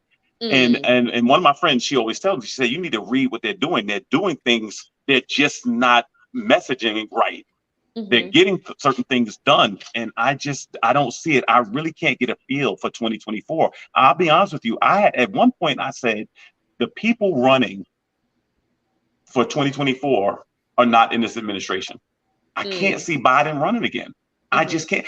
I'm wondering that's why I reference you being a young person who is into politics.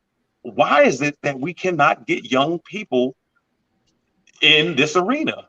I mean, look at it. Trump is 70 something, right? Biden's 70 something. Hillary was 68 or something when she ran. I mean, where are the young people at?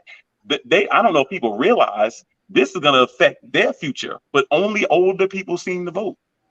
Only older people seem to get involved. Young people seem like they've turned their back. You got to put weed in the ballot.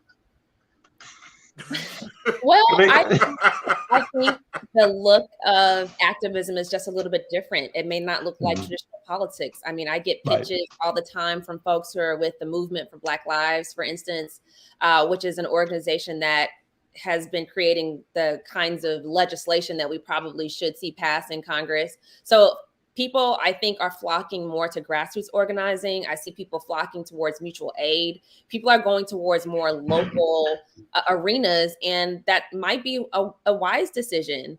If you think about what presidential administrations have been able to accomplish, it's massive, but does it really bring a lot of progress, I think, is the question, when you consider the fact that Black people now have their housing rates have declined to what they were in 1968. When you look at the fact that the millennial wealth gap is larger than it was for our parents, larger than it was for our grandparents. So I think the question is, why haven't we had a national politics that attracts young people? Why have we had a national politics that tends to be so much at a standstill, where barely little can even pass in Congress, even little baby tiny things?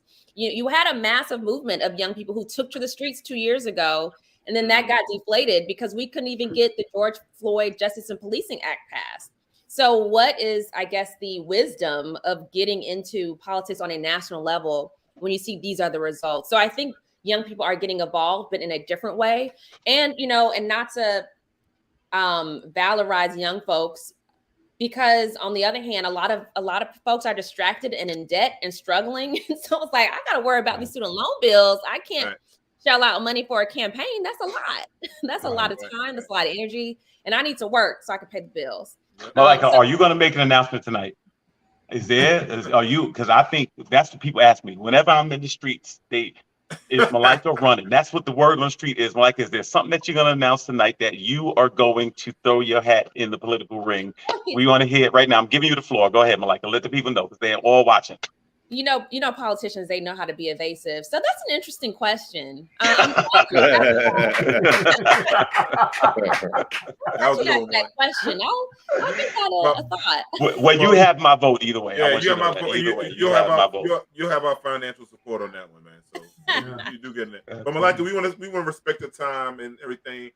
Thank you for coming out. How can people get in touch with you? Are you on Instagram? Are you on Twitter, Facebook? What is it? How can people get at you? I'm on all the things. So y'all see my name right there. That's my name on Twitter.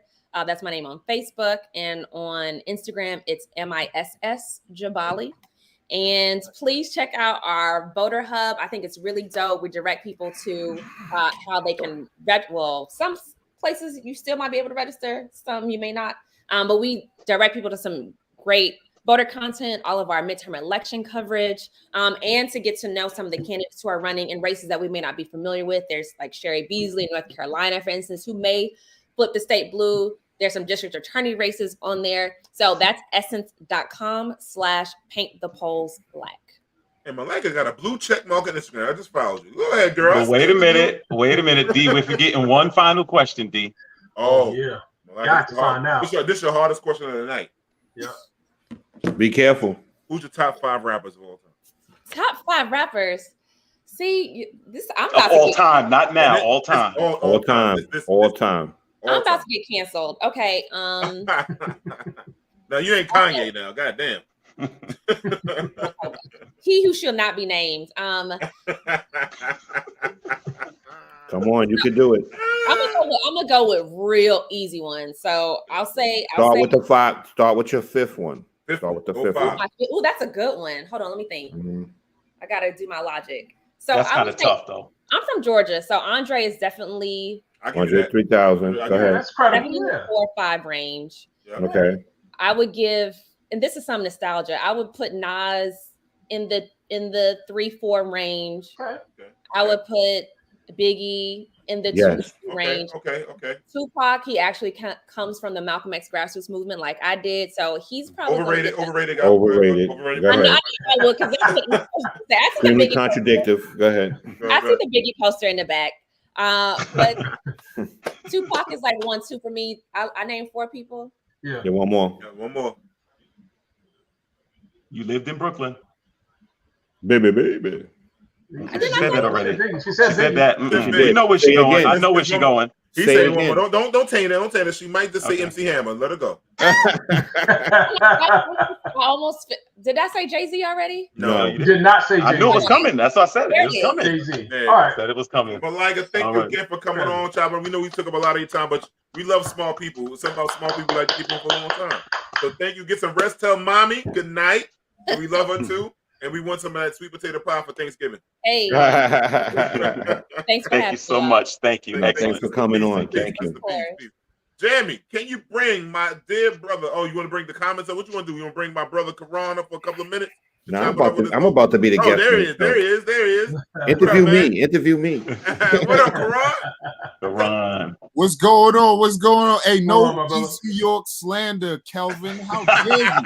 Yeah. Karan, to be fair, I didn't realize you heard that. But listen, on the Karan, brother, look, it's 10 o'clock. You got to come on, Karan. Even the revolutionaries got to relax a little bit. You always working, brother. I'm betting one. You know what I'm saying?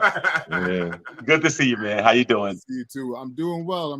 Happy to see y'all, man. It's been some time.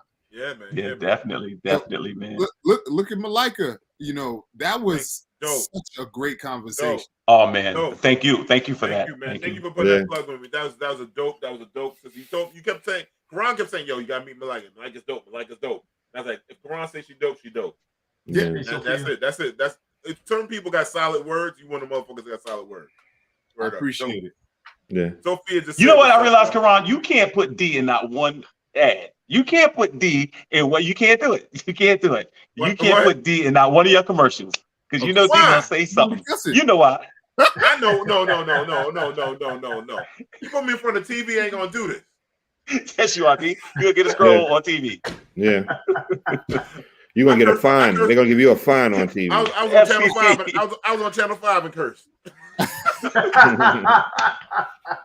That's the channel to be cussing on that. Oh, Karan, we're in trouble, brother. Karan, what is going on with our city? Karan, what are we gonna do? What are we gonna do? Now I know what you're saying. You gave the people the chance. They could have had you in there. You'd have cleaned it up by now. But people don't know how to act. They got to learn the hard way. Our city is going through a whole lot right now. We got people at the helm who are leading people to their gallows because we got black faces in high places. And, you know, once a black face gets up there, it's like, all right, you know, they got it. I did my part. You know, we're going to be good. And, you know, we can't bring the city back with swag. You know, we have to bring the city back with policies. We have to bring the city back with full-on conversations that lead to something. We have to bring the city back with a collaborative effort. We're not going to bring the city back with more police at every problem that we have. We're not going to do that. You know, so our city's going through it because we've been trying to sell swag and not substance. You know, we haven't been really, you know, doubling down on holding people accountable.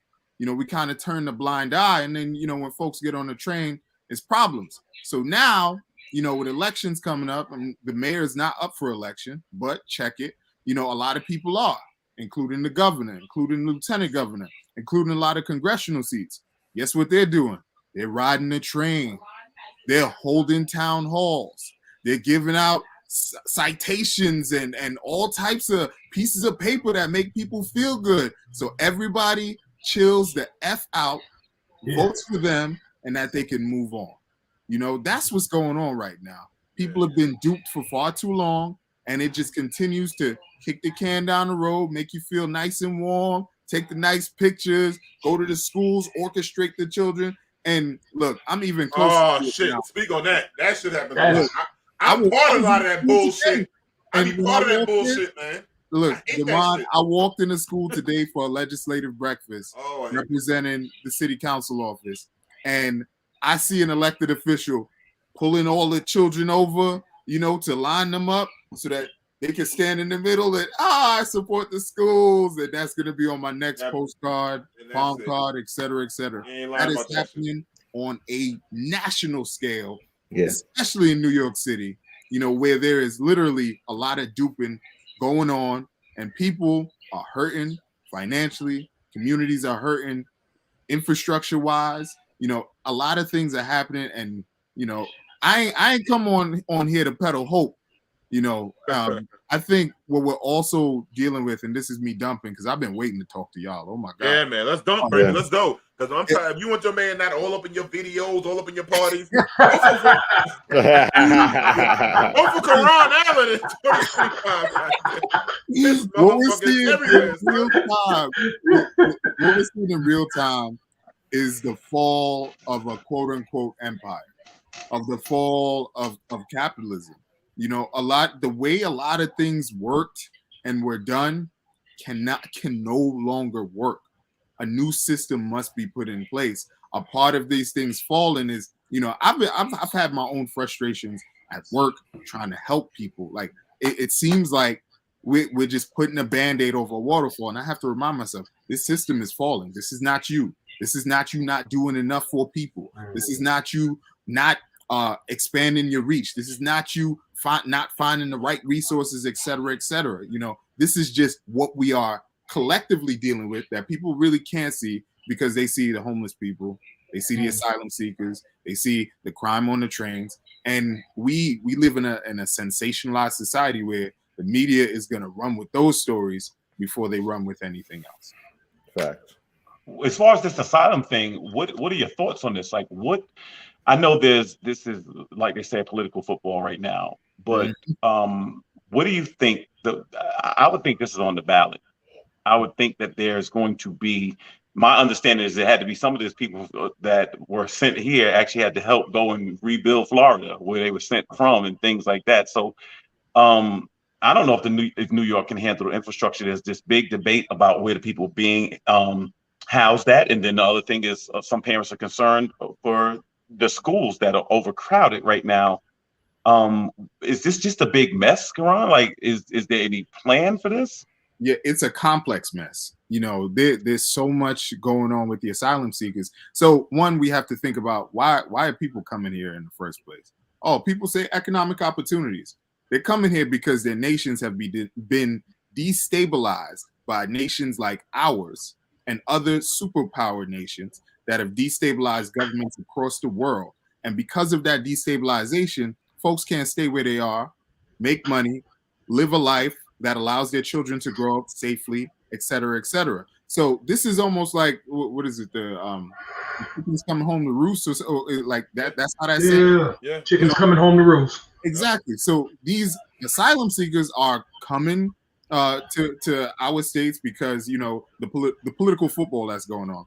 I read an article the other day that this reminds some Southern Black folk of something that happened, I think in the 60s or 50s, where folks were promised better opportunities in like cities like Chicago, other northern cities, and they essentially just put Black people on buses, got them the hell up out of Alabama, you know, Mississippi, all of these spaces and places, sent them up north with, it was one of those, basically the same exact thing that happened. Same playbook, and in a highly tense political time, which is what we're going through right now. So this is history repeating itself. Now, when we think about the asylum seekers, New York City as a whole, New York State, we are a sanctuary city. We don't refuse anybody. Here is what I want to get on my high horse about. So in our city, we don't refuse folks. Where do most people who are in shelters go? They end up in communities like East New York. They end up in communities like Brownsville. District 6 in the Bronx has probably the most shelters in the city. I think it's 24 in that community district. East New York has 14. Brownsville has 21. Guess where there are no shelters? Bensonhurst, Bay Ridge, Howard Beach. They have no shelters. So, you know, I heard the councilman say this tonight. He said, look, I welcome the asylum seekers. I welcome them to Bensonhurst. I welcome them to Howard Beach. I welcome them to Bay Ridge, because when we think about our fair share and making sure that all of these communities carry that load, it can't be on the communities that are already under-resourced, underfunded, don't have the infrastructure to deal with more folks since they're already oversaturated in dealing with it. You got communities getting off the hook. That don't make no sense. So when it comes to this, we can deal with it. We absolutely can. It's going to take those white communities who have not been carrying their fair share throughout this entire homeless crisis that we've all collectively been dealing with. And also, sorry, one last thing. No, go ahead. Here is putting it on these communities. Because literally, I didn't even tell you, I now work I'm the deputy chief of staff of Councilman Charles Barron. So in terms of city issues, my God, my head is spinning with stuff. So this asylum stuff, the schools are oversaturated already, of course, with our children. But now the mayor essentially put forth a budget to cut schools. With the asylum seekers coming in, you have now the dual language, the ESL and dual language related stuff that we need in the schools that have mostly been cut are needed badly, because most of the asylum seekers speak Spanish and they're in shelters in our neighborhoods. So our schools end up with these young people that we're not going to refuse, that deserve a free and fair education, but our students are already behind because of COVID. And then you throw in this dynamic where now we need the translations and making sure that they're up to speed and up to snuff and learning this new environment. It's a problem that's like set up for everyone to fail. But what they're doing is pushing it on communities like ours and dressing it up with swag. Yeah. So is the mayor, is he going to readjust the budget? Because you're right. Because where I work at, the asylum seekers are coming to the job, like knocking on the door, looking for coats, looking for work, a whole bunch of stuff every day. Because with the one spot we have over there on Blake is next to the church. So like yesterday, I witnessed about 4 or 5 of them yesterday myself. So it's like, is the mayor going to put the money back in? I know what kind of budget money he cut from budgets. I know a person budget that's at I'm not gonna mention the school guy, I don't want to get in trouble, but it's in Bedford Stuyvesant. I used to be at Quran. When the transfer schools in there, they cut it from a $3 million budget down to a $35,000 budget. $35,000. I'm meeting with her next week, actually. I'm trying to get some money raised up for a program on that.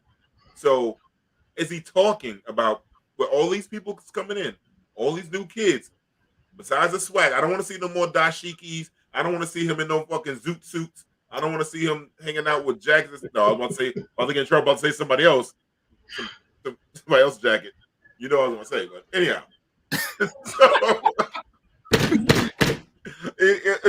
Is he talking any money? So look, and just for folks who don't know, the city council is the one who passes the budget. The mayor introduces the budget. That's the way the process goes. This city council is very, very green, meaning because last year was such a big year as far as like all the city seats being shaken up. We're basically going to have a new council, a new mayor, a new administration. The policy direction is absolutely shifting. So this is some of the fallout from it right now. This is their first budget. A lot of the council members, because this is a redistricting year, redistricting year, in that the districts that they were elected into are now changing because we're post 2020 census. So because of those new numbers, the new lines are being put. with that being said, even though they won in those old districts, because the new districts are being drawn, they only have 2 years. So all of the council members who won in 2021, they have to run for their first 4-year term next year. So a lot of people were thinking extremely short with the budget, and they're just thinking about the speaker's $41 million expense that she can support different programs all through by way of the local council members. They were just thinking about that. So they weren't trying to not vote for the budget that the mayor put forth. The mayor had this huge cut to the education budget that almost all of the council members voted for, except for 6. Councilmember Charles Barron being one of them, voted no on it. So where they're at in the process right now, they have an opportunity, the council, to put the money back by doing a budget mod, which comes up. I think there's a stated meeting this week or in November where they can vote to put the money back. Now, just to be very clear, 45 of the council members essentially screwed all of the local schools. The schools, the parents, the young people have been on fire, on their ass respectfully, which has in turn made the mayor change his tune around it. Because his thing was, oh, that money's gone already. Now they on their ass, Yeah. So I was at a lot of those press conferences. It's strange because the school budgets, they would know what's on their budget after the 31st of October. That's a little trick in school. Because you got to see now all the asylum people in there, you got more kids. The budget after October 31st, I don't know in other states, but I think the same thing goes for a lot of other states. Yeah. October 31st, they can readjust that budget. It should, because we got a lot of kids in there. A lot of kids in there. Yep. But I don't hold you up, Karan, man. It's getting late and everything. You still in your shirt and tie. I don't know you want to take that off and stuff like that. So, brother, anything going on with you? Anything we need to know what's going on in the local community coming up and stuff like that? Or what do you want to say to people that don't want to vote? Well, yeah, there's we got this election. If you haven't already and you live in New York City, you get your voter guide, which has everything in it. Literally on the next flap, it says, everything that you're going to be voting for, from judges to the ballot proposals. There's 4 ballot proposals on the ballot. The first one is the Clean Water, Clean Air, and Green Jobs Environmental Bond Act of 2022. The next one is add a statement of values to guide government. I'm not too clear on that one. Establish a racial equity office planning commission. That's I think a good one. And measure the cost of living in New York City. I think everybody should be hot, or New York State. Everybody should be hot and heavy about that one, because we need that, because every day folks are coming to the office around housing, et cetera, et cetera. But for me, I'm running a New York City marathon. I think that's run for me, because my knees are staying right where they're at right now, sitting there. I got you. I got you. So November 6th, I'll be out running, but November 8th, be sure to go out and vote. I don't want you to vote blindly, which is why Malika came on and spoke, and I'm giving you a little bit of what I got for you to make informed decisions. Thank you, man. Thank you, Appreciate brother. it, man. Love you, brother. Get some rest, man. Absolutely, we'll do. Thank you so much. All right, man. Peace. Man. We got you, man. We're gonna do lunch, man. And no more Taco Bell. This man ate Taco Bell at 1 in the morning and blew up the bathroom. No more Taco Bell. Wow. I got the food poisoning. Good comeback. Good comeback. No. This is what I told him. Had a fever and cold sweats. I ain't blown. Karan act like he got a 25-year-old stomach. This man is off the calendar now in his age. I'm 32. You're off the calendar. I know. You're off the calendar. It's still Taco Bell. 25. Taco Bell for anybody over 25 is a 6 p.m., 8 p.m. the latest type of food to eat. Anything after 12 and you go to sleep on that shit, bubble guts, lava, taking your chances, man. hot chocolate, mud butt. That's what's gonna come up. That's it. That's it. That's it, man. But we love you, man. I appreciate no Taco you. Bell, man. No Taco Bell, man. All right, Karan. We're gonna interview Derek now. Jamie, there you go. That was good, man. Malika was dope, sister. Thanks, Karan, again, man, for bringing this on, man. Karan always dope. We're introducing the brothers to Malika. Quran, thanks for coming out, man, on this one tonight. We'd like to thank you all for that one. On that note, Jamie, can we go to commercial for a 1 minute commercial real quick?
Yo, what's up? If you like what you're seeing from the four brothers here, give us a thumbs up, like and subscribe to the channel so you can stay notified when we go live and post new content. Thank you for the support. Oh, man. You know what we got to do? We got to get for our next big anniversary, we got to get a cake. We got to get a cake for the Let's Chop It Up. So let me know what it's going to be, Derek. I'll put money in on that right now, but we got to get a cake for that next with all four of us on it. And then somebody should have scrolled under their picture. I don't know who. You up there with me, man. You up there with me. we neck and neck, goddamn. Thank you, Michelle. Love you, sister. We got to have Michelle on. We got to have Michelle and Juan on. Michelle and Juan got to come on. Word up, man. They got their own show. The Michelle and Juan show. Michelle and Juan show too. Yeah, that's dope. They both in Texas. That's the craziest thing in the world. Oh yeah. So we getting down to the last few minutes here. So Jamie, man, I'm gonna go something.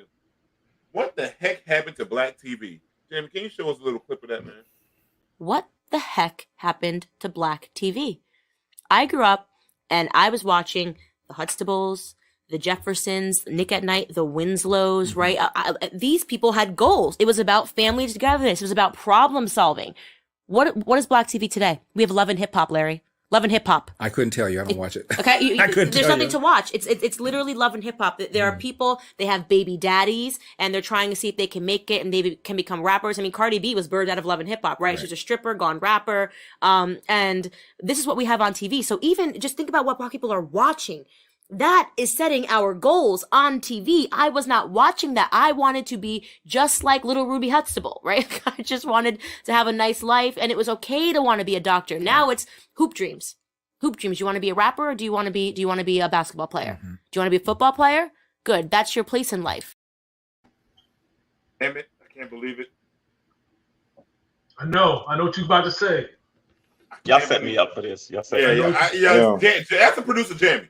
I didn't watch it. I didn't know this was gonna be the clip. It was a blind side. It was a blind side. I'm kind of pissed off. But you know, it's okay. It's okay. It's okay. Bro. It's okay. It's okay. We still want to. A broken clock is right twice a day, man. Damn, she right. The thing is too, but Candace Owens with all those programs she named, I don't remember the Jeffersons and all of them promoting lying on Black people either. Okay. So I don't know where the fuck she got that from, because that's what she does now. Yeah. So the thing is, if she's trying to say that she was watching programs that were putting incentives and values and problem solving and all that, Candace Owens is one of the biggest disruptors we have in the Black community. And I think you make a good point, Rodney. In other words, no matter what the message is, if people don't feel it's coming from a loving place with a messenger, it's just hard to subscribe to. Correct. There's nothing about her that makes me think she cares about the community. Nothing. And definitely not him.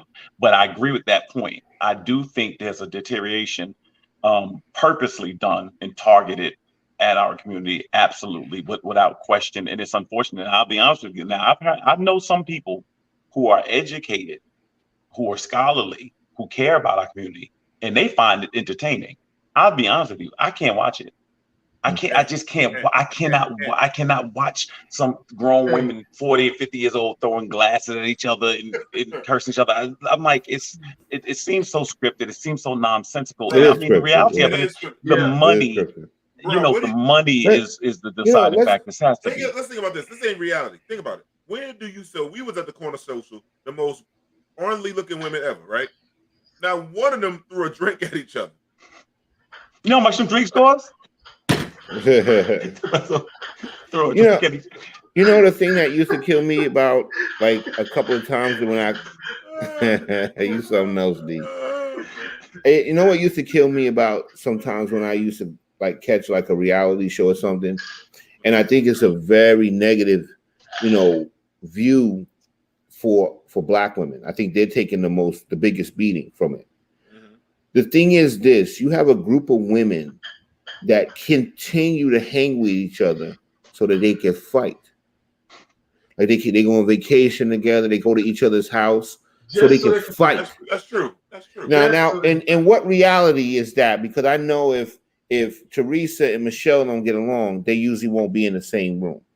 But these situations, they're gonna be in the same room so they can vent and they can fight, and somebody can throw a drink in somebody's face and get it popping. It's really like, it's sad. Like I said, it's a very negative image. And Michelle lives in Ohio. My bad. Not Texas, Ohio. My bad. Rodney, this is the thing that gets me. I used to watch the one when it first came out, Love and Basketball, something Basketball Wives, and it was, and a lot of it I have to admit was I remember those players. So I thought it was going to be kind of like a behind the scenes of how the players live and stuff. And so it would be like, I found out she was talking about me. So I said, we all need to go to dinner and we need to discuss it. Then you go to dinner, throw drinks at each other about the fight, stuff like that. Then the next day, I called her regarding everything that happened yesterday. I think we need to go out to dinner. We need to talk about what happened yesterday. They go back out. Like, in other words, there's no scenery. Is what I've heard is it's so cheap to produce. You don't really need a set. All you just need is a restaurant, is some drinks to throw, obviously, and you have your show. And I think what it is, they want to put what people perceive as attractive women on there. And I have to admit, this idea of everybody looking the same, this idea of everybody getting the same, cosmetic surgery done, it's become so oversaturated. But let's not lose the point. Candace Owens is right on. I can't believe I just said that. God damn it, Kelvin. Hurt my tooth. Why did you say that, Kelvin? This is the thing. Give the scroll. Give me the scroll because I got to learn. but I have to admit, I don't think that's just them. I think the 80s, when Cosby saved the sitcom era, I think the internet, streaming, people's attention span, we used to look forward to seeing a different world come on next week. You don't wait for anything now. Everything is instant, everything, and I just think Hollywood doesn't even write anymore. Right now, why shouldn't you have a different world on? There should be another generation of a different world. There should be some family shows, but the family now, what we deemed a family, is no longer a family.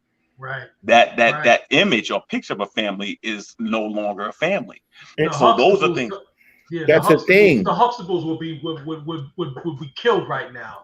You know what I'm saying? Because that is your typical nuclear family, father, mother. Oh yeah. You know what I'm saying? With kids, they would say that, because remember, even back then, we had Flip Wilson, who was saying, even back then, he was saying how it was not realistic.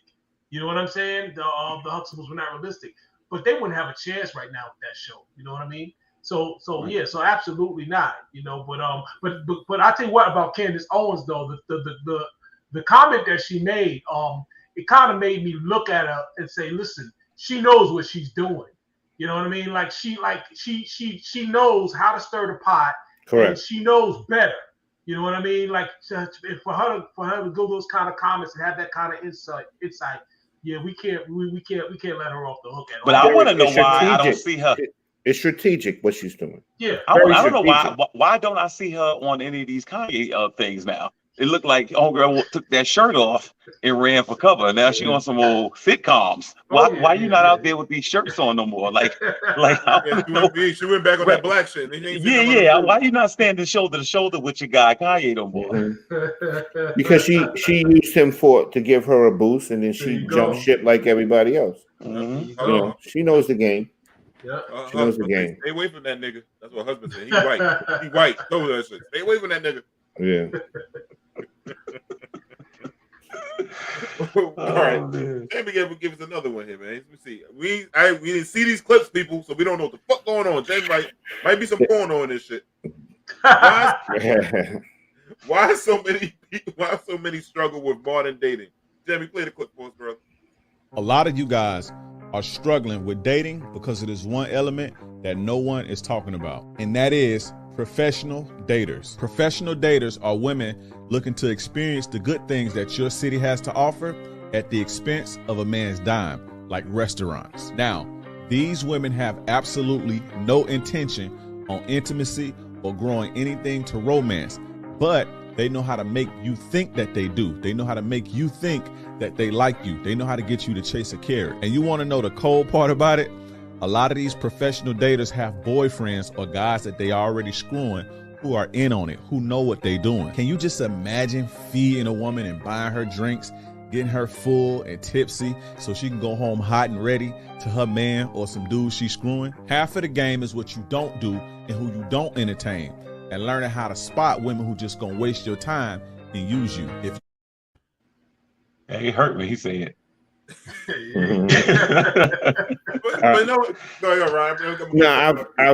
It's so funny that he showed that clip, because I had a conversation with a friend of mine actually last week about this. No names. I'm not going to say any names. Was it me? No, it wasn't D. And the person said that what women are doing now, not all, there are women out there that are basically have guys in rotations. You serve a certain purpose in their life, and there may be a guy that they use to take out on a date. There may be a guy that they sleep with. There may be a guy that they hang out and chill with. So you got to figure out where you fall in that rotation. You know, you don't want to be the guy that basically is like the professional dater. Like, you know, you catch her and you taking her on to nice restaurants or whatever, and then you getting no action. So you got to pay attention to that. If you on your 35th date and you ain't getting no action, guess what, guy? You the guy that's paying for the dates. Remember back in the day, and this is when Fun Master Flex was cool, I guess, and on the radio. It was like, remember he had his joint, said, no drinks, we ain't buying drinks at the bar, blah, blah, blah, blah. Then something flipped, and then that dude's like, who could spend the most at the bar?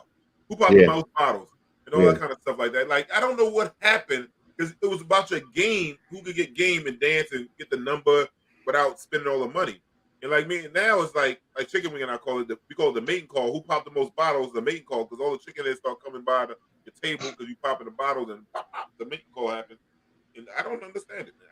I think a lot of dudes got lame too. That's what I really think. Mad lame, bro. That's what it is. And chicks is picking up on when you a lame dude. Yeah. Just talking about, like, I always had, like, not the best of car. I had no fancy car. I had a Buick Roadmaster, and I would go to Chicken Wings, visit him in jail, have 3 girls in the car. But see, this is the thing, though. if you look at it, to me, all right, just take our community in particular. So, okay, so what you guys are talking about, or what he's talking about, is a shelf life. So then you do all of that in your 20s, in your early 30s. Then when that clock hit 40 and all that playing is over, then you know what it is perpetual girls trips until you know you done. Like, in other words, at the end of the day. So in other words, that tricking or whatever, just like hustling, just like selling drugs, just like whatever, it's gonna run a shelf life. Everybody has an expiration date. Everything has there you go. So once it's over, so once you not once that Coke bottle turned to a mayonnaise jar, Then now what happens is now, or some of that surgery that you got, you dragging that shit on the floor. Exactly. You know so now what you doing? Now you on YouTube at 40 years old talking about where all our kings at? Where all whatever like that. Well, no, you buried the kings. You played the kings out. That's what happened. Right. So in other words, what happens is if you can't hook that rapper or ball player with that body or whatever like that, and Instagram don't pop, then what happens? And that's where we are today. I want to get to Michelle's questions real quick. Go. Yeah, Michelle. She says, why can't adults just make their expectations clear? Here's the thing. I tell dudes I want to be single, and then they try to woo me with money and gifts. They get upset when I said, when I be like, I said I don't want to date. Lamos. That's what I said. Lamos. Well, yeah, they're lame. Yeah, some lame ass dudes. See, that's the thing what the guys are doing today. They thinking that, materialistic things, money, car, and fancy clothes, that's what they have to show women in order to get them. But social media fucked it up. Yeah, fucked the whole game up. But the thing is too, like D talked about the Buick. Back in our days, it was about how you carried yourself in the game that you dropped. And you did very well. It wasn't about what you had. But this is what guys have got now. So when you're talking to a girl and first thing you have to do is show how much money you got, or you balling, or you got this, or you setting yourself up to be played, and you deserve it if you get played. But see, this is the problem though. Again, when it comes to relationship, when it comes to that, we still have kind of this combative relationship with each other. So if it's built on trickery, right? And that's what a lot of it was, right? A lot of the dudes he's trying to present, some dudes will tell a woman anything to get what he wants. Here we go. Once that happens, the reality of it is this. If it's built on some type of deception, and in some cases coercion, there's still no foundation there. So if you were to ask somebody, what do you deem as a good man or whatever like that? If he has some resources and the only thing you can think is how I can play him out for him, eventually that's going to run its course as well. So now what happens is there was guys that used to try to play women out. Women got wise to that. They're like, all right, they're going to use this as objects. We're going to get something from it and this and that and the third. So now you had a stalemate. Now you had a stalemate. So everybody's sitting there front and trying to protect themselves, protect their back, and then nobody's successful. That's it. There's nothing to build on. There's no foundation. That's the whole point of a relationship, man. You got to start opening up, man. You got to be willing to open up, make yourself somewhat vulnerable for in order for it to work. And if everybody's coming off and kind of staying off in their own corners, circling each other, you can't do nothing. Michelle says, I grew up with all that and I'm high maintenance and I can maintain myself. I'm not impressed by that. Also, being a Christian on top of that, it gets interesting. I don't do what is that? Complementarian men. I don't know. That word too big, man. Yeah, gotta do something smaller than Michelle. Goddamn it, we don't like all them damn big ass words. But see, this is the thing, and I think what we need to do is be fair. Michelle, we got to understand there are some dudes that probably that's the only way they know, and it's not necessarily everybody to floss or whatever. You want to realistically, people want to promote who they are. Okay, hey, I went to this school, or I'm doing that, or I'm doing well for myself, or I'm trying. And so we got to, I think, take in consideration intent. Sometimes a guy is trying to impress you, not to play you. He's just trying to find a way to actually get to know you and meet you. And that's how some people probably are. Some people, some guys want to stand on their wallet, yes. But there's some people that probably just genuinely know. What people don't understand is the male ego is very fragile. And then there's some dudes that are socially awkward, just like everybody else. Just socially, there's certain people that are awkward and they really have a problem with just getting to meet people. And if they could, then they could show themselves. That's why somebody that say something stupid or something ridiculous, they don't realize it. They're just looking for an in. You see what I'm saying? So you got to take in consideration that. And so what I've always believed is if someone was interested in me, I never wanted to, I always felt that if you weren't interested back, you owed them a soft landing. Because people are vulnerable if they're interested in you. People are vulnerable if they're interested in you, right? So this thing that, I had a friend one time, this woman was interested in me. He's like, you need to get her to co-sign you a car. You need to get him. In other words, his whole mentality was find a way to use her for what she has, even though you don't want her. And I just think that's foul. And I don't think that's a good look. And some people are like that. And to me, the dude that's a player often has to have a coldness about him to do it. Now, when I was a kid, my father was like, don't be no gift giver. Don't be no punk. Don't be no this. And he was very. My mother was on some old. You treat a woman right. Pull out the chair. Open the door. This, that, and the third. So it was almost like conflicting messaging at times. Fathers try to teach you how to protect yourself. Mothers try to teach you how to treat a woman right, and that's kind of the delicate balance. But now the thing is, my mother taught me treat women well. My mother never once taught me what happened if they try to play you, and that's the difference. And I think that's where it happens sometimes. Okay. I'm gonna say that's complementarian. That's what I'm just going with. I'll take complementarian. No, because Michelle gonna go back to the word. No, we were struggling with it. Come on, Michelle. She gonna spend it back then. You know, Derek got to read all the stuff. We out there trying to sound it out. Come on, work with a brother. Yeah, it's the opposite of vegetarian. That's what it is.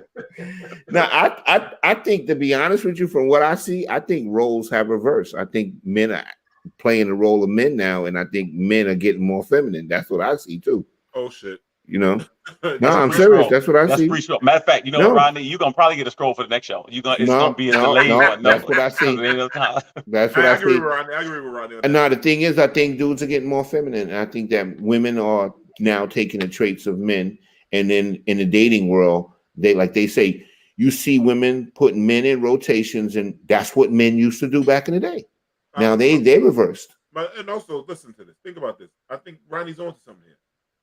The men, think about when men, they body shame certain women, right? They saying you're too big, this is wrong with her stomach, she aging. I think men are liking more men. Thank you, Michelle. Yeah. You know what I'm saying? I think they liking more men. What? Somebody getting the scroll. I'm sorry. She's right. Somebody getting the scroll. Right. That woman is a goddamn genius. No, leave that woman alone. She's a genius. First of all, Jamie, give yourself a scroll for Candace Owens, making us agree with her. Yeah. That's the first thing. Give yourself a scroll. That's the first thing. Yo, yeah. Tell you, man, it's weird. It's not weirdo vibes, I guess, but guys are not men no more, man. Nah. That day, masculinity, man, is over. Yeah. Masculinity is like a thing of the past. It's a bad word to some people. Yo, I'm gonna say something ill on this show right now. You know when I knew that masculinity was leaving? When I started seeing men with that harness for the baby, when they started carrying that shit. Chill. No, and they ain't got no baby. You know what I'm saying? They ain't got no baby. No, I'm serious. I used to see that in the store, the dude carrying the baby with the harness, like the women used to do. And I'm like, look, he the mommy now. You know what I'm saying? Derek have a woman. I don't care who's doing it. That's what I'm telling you. I saw. I said, yo, look at it. There you go. Opinions of Jamie do not reflect the opinions unless chop it up. That's right. He does not support Candace Owens. Look, he done created a new scroll now. Look at this shit. Matter of minutes. Yeah. Nah, but that's what I see, man. Like, you know. See, look what Michelle said. Look what Michelle agrees with me. Go ahead, bring it up, Jamie. Bring it up. Men like more men. They like men bodies. I think they like each other too. LOL. Also, I'm sick of these alpha men. LOL. They not even out. They not even out. Nah, they ain't alpha male. Not nowadays. Let me tell you a situation. Go on, let me get it real quick. This young boy. Go ahead. Young boy at my job. He didn't want. We had to write. Not right. We wrote him up and had to get on to discipline about something. So he's gonna come in the next day and I want to speak. Right. So I say hello, good morning, like being professional. He don't know that because I don't care if I have a problem with somebody. I'm still gonna be professional. He came in the next day and I want to speak to me. So I asked him. First of all, I asked him how was weekend, all this other stuff. So I had to stop and say, bro, you don't walk out my door and not talk to me. I said, if you have a problem with a man, you talk to a man right then. If you have an issue with me, you direct the attention to me right now. You handle it now. We discuss it as men. Don't walk out and be some beta dude and walk out the door and turn your back on me like you a little kid and got a problem with me. I had to teach him how to be a man in that moment. And from now on, deal with men, but they don't not do it. And then he said, I want some milk and cookies. Yeah. They were acting like him downstairs. Yeah. Yeah. Another thing too, you ever try to shake some of these young guys' hands and how they give you that soft hand and shit? I'd be like, come on, man. Side and show them. Listen, my brother, my son's friends. I will tell them and look them. So this is how you literally shake a man's hand. Shake a man's hand. You shake his hand. You pull him in. You look him in the eye. You know what I mean? I would tell them how to shake, Yeah. different ways to shake a man's hand, what it means. I had to talk to him about it. And you should say, where the hell is your daddy and why your daddy ain't teach you that? Look, man, you know what I mean? I can't speak to that. I don't want to put down on another man. You know what I'm saying? Because I don't know what the situation If another man got to teach your son how to shake his hand, then that's an issue. It is an issue, but I can't really put it on the man because we live in a different situation now, man. Because you never know what's going on behind the scenes. Why he can't? If you don't know how to shake his hand, somebody else gonna be calling your girl Zaddy. Yeah. On that note, thanks for jumping up with us, man. Come like and subscribe. Tell a friend about us down there. We want to say peace, and peace.